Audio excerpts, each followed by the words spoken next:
Welcome to r/slash Entitled Parents, where an entitled mom calls the cops on a funeral service. Our next Reddit post is from Too Many Kids, lol. My husband passed away unexpectedly last month. It's honestly the worst thing that I've ever had to go through. I'm now a single mom to children aged between 2 and 20. 2 days after my husband passed, my entitled mother came by, but she brought her 3 dogs with her, knowing that one of her dogs isn't friendly with children and knowing that I also have animals. We had my husband's memorial at a local park where we had been married. I struggled to hold it together, and besides giving brief hellos, I only spoke to those helping set up, and then I gave my speech. I approached my entitled mother when I saw that she arrived, said hi to her, and let her know that my brother, who's no contact with her, was also there. Later, I noticed that my entitled mother had left without even saying goodbye. A few days later, my 20-year-old son, who my entitled mother has never paid any attention to before, got a message from her asking him to come stay the week to paint her house. I spoke to my 20-year-old and my children's therapist, and they all agreed that it was too soon after losing their father to spend an entire week painting someone's house.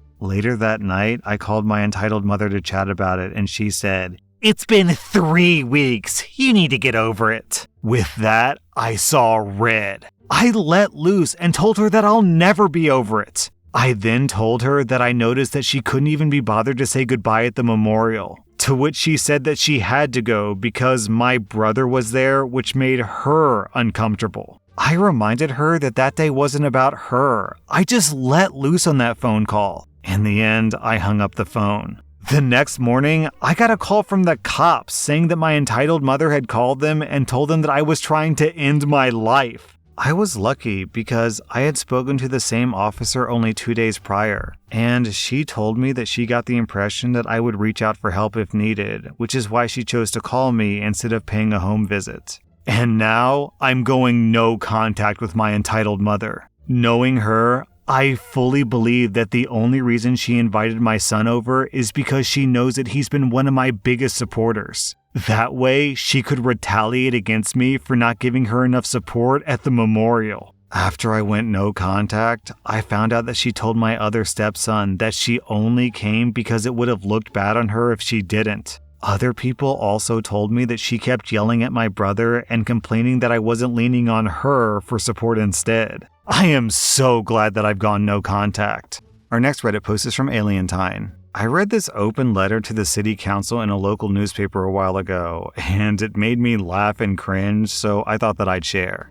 It was a complaint from a father of a toddler girl. The gist of the letter was that when the garbage truck drove by his house in the morning, it woke up his daughter at 7 a.m. and she would be grumpy. This was a huge problem because she actually did need to get up before 8. And now he had to get up an hour early to get himself ready before his kid woke up. His suggestion was that the city council invested in getting some city planners to redraw the route that the garbage trucks drove so that the truck would drive by his house at a later point than it did right now so that it would match with his daughter's sleeping pattern. And the best part, you know how often the garbage truck drove past his house? Every other Tuesday. Our next Reddit post is from Cali Native. To add some context, I'm a 25-year-old woman. My parents are so crazy to the point where me and the majority of my family had to cut them off. For me, personally, I had to completely cut off my dad, but my mom calls me occasionally. My mom also tries to overstep, such as by inviting my dad to family events that he's specifically not invited to. The reason for this is that he tries to steer every conversation to talk about himself, and when people disagree, he threatens their lives. My mom does these things knowing that they'll cause an argument because she gets joy out of them. So, needless to say, sane people don't want these issues in their lives. My dad is delusional and narcissistic to the point where he thinks that he's famous and claims that everyone runs up to him for pictures and says that he's famous and someone he knows is making a movie about him. These are lies, obviously, because no one has ever seen this happen, so it's kind of a running joke. People laugh at my dad, but he thinks they're laughing with him, not at him.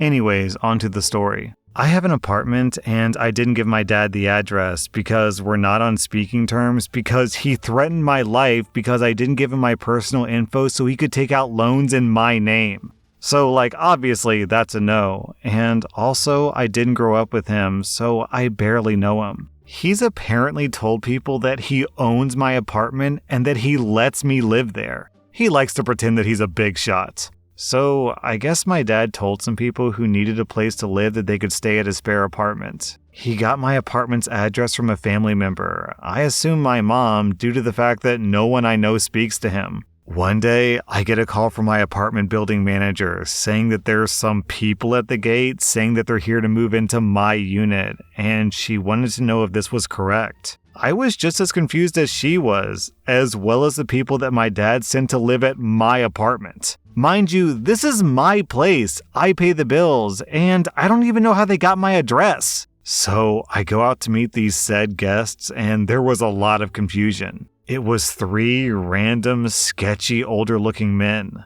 I asked what's going on, and my building manager stayed because she wanted to know what was going on and wanted to help sort it out. And she also wanted to know who's moving in and who's moving out because she's in charge of leasing, and the building isn't that big, so we all know each other. The 3 men tell me that they're moving into their place and they're here for the keys, and they say, "You're your dad's daughter, right? He said that you'd be out of the apartment by the time that we got there and that the keys would be at the front desk." Me and the building manager looked around and said, "Do you see a front desk?" I asked to see their address because we're thinking maybe they got the wrong address, but nope, my address. So one of the guys said that my dad kicked me out because I was freeloading and he had me leave the keys at the non-existent front desk. At this point, all 5 of us are confused, but yeah, they had my address. At this point, I try to call my dad, but he's not answering. So I say to them, "I don't know how you or my father got this address, but I haven't spoken to my dad in about a year, and I don't know how I'm freeloading or what he's told you, but this is my place. I don't know what's going on. You guys need to figure it out with him, but regardless, I have no place for you to live. Sorry." They try to get me to call my dad, and I say no because calling won't change anything. It's not my problem, so I can't help you. And to be clear, the 3 guys didn't seem threatening exactly, just weird. I can hear one of the guys finally got in contact with my dad over the phone, and I can overhear my dad calling me a liar, and he's telling the guy to ask me to show him the lease. At this point, one of the guys and the building manager are all looking at each other like, this is weird, and the guy looks embarrassed. Luckily, my manager stepped in at this time. She told the men that they must have the wrong place because she's the only one on the lease, so they have to leave and sort it out themselves. I can say that despite them looking sketchy initially, they were as calm as they could be in this odd situation. Because, in all honesty, the only thing they did wrong was believing my dad. They thought they were moving into a free apartment, and if I was in that situation, I wouldn't be happy either. After apologizing and before leaving, I heard one of the guys saying, "I knew something was up. That guy's always lying." I asked the guy what my father told him. One of the men told him that my father said that he had a spot for him to move into, all furnished and all paid up for the rest of the year. He said that he kicked his daughter out because she's freeloading, but claimed that he couldn't get out of the lease. I said something like, "Well, my dad is a liar. I don't know what made him do this. I never gave him my address. He's not on the lease and I never talked to him. So I'm sorry, but I hope it works out." I don't know what my dad thought would happen. But like I said, he's delusional, so he probably assumed that everything that he was saying was true. Or maybe he assumed that there was a front desk and whoever was at the front desk would just magically let 3 random people into my apartment and that I would have no say. It's all so crazy that I can't even attempt to understand it. There's just no use, lol. Also, I told my manager thank you, and if anyone ever comes in when I'm not home, please give me a call or call 911. If I have a guest coming to my house, I'll be home to greet them. Yikes, that is some crazy mental illness that your dad has. What's the term for that? Is it delusions of grandeur, where you think that you're some amazing, incredible person, but you're really just some mediocre dude? Our next Reddit post is from Caminella. Okay, so this took place over the span of 2 years, but I'm going to try to keep it short. When this started, I was 14 and taking Japanese, and I was also one of the top students. So this one guy, the entitled kid of the story, asked me to help him on his Japanese presentation. I did because why not? I met the entitled kid in the library every lunchtime for about a week to help him finish it, and I thought that would be the end of it. Nope. The entitled kid developed a crush on me, but I wasn't interested. I told him that, but he didn't want to give up. He started telling me how rich his parents were and how he could get anything he wants, to which I just told him to F off. The entitled kid ended up stalking me for 2 years. He knew where I lived, what time I woke up and went to bed, he knew what bus I caught, when I would get on and off the bus, and he even knew my entire timetable at school. Naturally, I was freaked out. But it just got worse over those 2 years. The entitled kid also mentally and sexually abused me. He was telling me that if I didn't hang out with him, he was going to kill himself and that it would be my fault. I was young and scared, so I didn't want to go to the police. I was scared for my life. So for 2 years, I put up with him. Until I finally had the courage to speak up last year. I went to the police and they told me they would look into it. And I also contacted the school and told them about his threats, so they got in contact with his parents. And oh my God, Satan is real.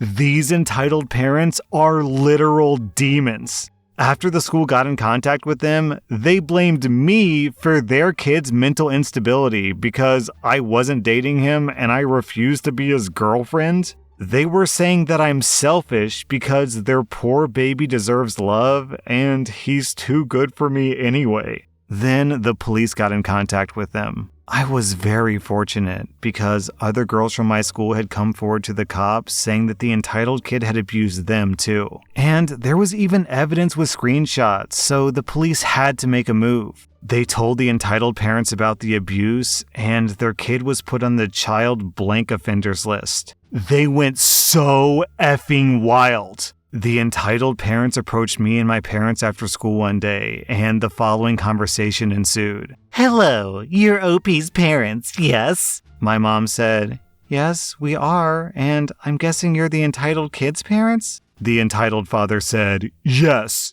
We just needed to talk to you about your daughter's false accusations about our son." I just stared at them in disbelief while my mother was fuming and my dad spoke up. "I'm sorry, did you say false accusations?" "Yes, how dare she accuse our entitled kid of such horrid things?" "I'm sorry, how dare I? How dare you raise such a hideous person?" They both just stood there for a second, and the entitled mother got really mad. "It's girls like you that make the society so sensitive and easily offended. My poor boy did nothing wrong. It's stupid that boys can't express themselves in the way they feel nowadays. He just wanted you to go out with him, and you wouldn't, so it's your fault that this happened." At this point, I'm crying hysterically, and my parents are absolutely disgusted that a grown woman would speak to a 16-year-old girl like that. Are you hearing yourself? Do you think that sexual abuse is okay? This is no joke, and you should have raised your son better.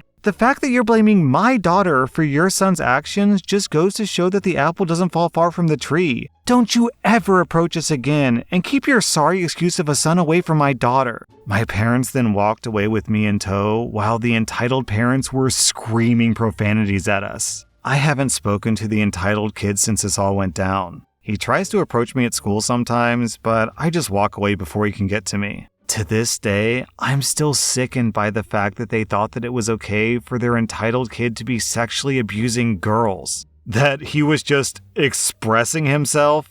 F off. Literally F off. I'm just glad that no one got seriously harmed. I just wish that both the entitled kid and his parents got harsher punishments, but maybe I'm asking too much. Did that entitled mom really try to make the argument that men nowadays can't express themselves? It's like, yep, only women are allowed to post on social media and TV and radio and literally every single platform on planet Earth.